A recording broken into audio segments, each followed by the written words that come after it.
दिन केगोलीमय सार्वजनिक वाचनालयात साजरा। केगोलीमय सार्वजनिक वाचनालय व ग्रंथालय येथे आंतरराष्ट्रीय महिला दिन मोठ्या उत्साहात साजरा करण्यात आला। या कार्यक्रमामध्ये वेगवेगळ्या ट्रस्टमध्ये काम करणाऱ्या महिलांचा सत्कार करण्यात आला। या कार्यक्रमाचे प्रास्ताविक अध्यक्षा डॉक्टर ॲडव्होकेट श्रीमती सुनीता श्रीकांत जोशी यांनी केले। सत्कार मूर्तींचा परिचय कार्यकारिणी सदस्य श्री BP म्हात्रे यांनी करून दिला। मान्य कमल काटकर, कमल अर्णव, अनाथाश्रम खांदा कॉलनी पनवेल, मान्य प्रेमलता पाटील, आई डे केअर सेंटर पेण, तसेच मान्य करुणा ढोरे, करुणेश्वर अनाथाश्रम नेरे या महिलांचा सत्कार संस्थेच्या वतीने शाल, पुस्तक, मानचिन्ह व पुष्पगुच्छ देऊन करण्यात आला। आलेल्या प्रमुख पाहुण्यांना आपले विचार मांडले। आपले काम करताना त्यांना कोणत्या अडचणीतून जावे लागले त्याबद्दल त्यांचे सगळ्यांचे विचार ऐकताना अक्षरशः मन भरून आले।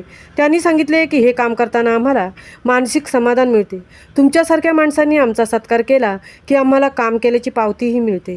या कार्यक्रमात मुलांनी अतिशय सुंदर अशी गाणी म्हटली। मुलांना संस्थेतर्फे चॉकलेट व पुस्तक देण्यात आले। काही सभासदांनी मुलांना रोख रक्कम स्वरूपात बक्षीस दिले।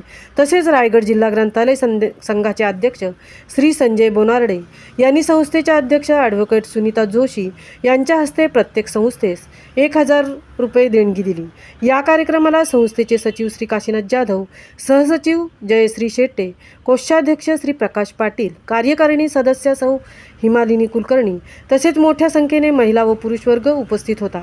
कार्यक्रम यशस्वी होण्यासाठी ग्रंथपाल सौ निकिता शिंदे, सौ संपदा जोशी, श्री संजय दिवटे यांनी मेहनत घेतली। कार्यक्रमाचे सूत्रसंचालन ॲडव्होकेट सौ माधुरी थळकर यांनी केले, तर आभार प्रदर्शन कार्यकारी सदस्य श्री रोहिदास पोटे यांनी केले। अल्पोपहारानंतर या आगळ्या वेगळ्या कार्यक्रमाची सांगता झाली। महामुंबईसह मिलिंद खारपाटील, पनवेल।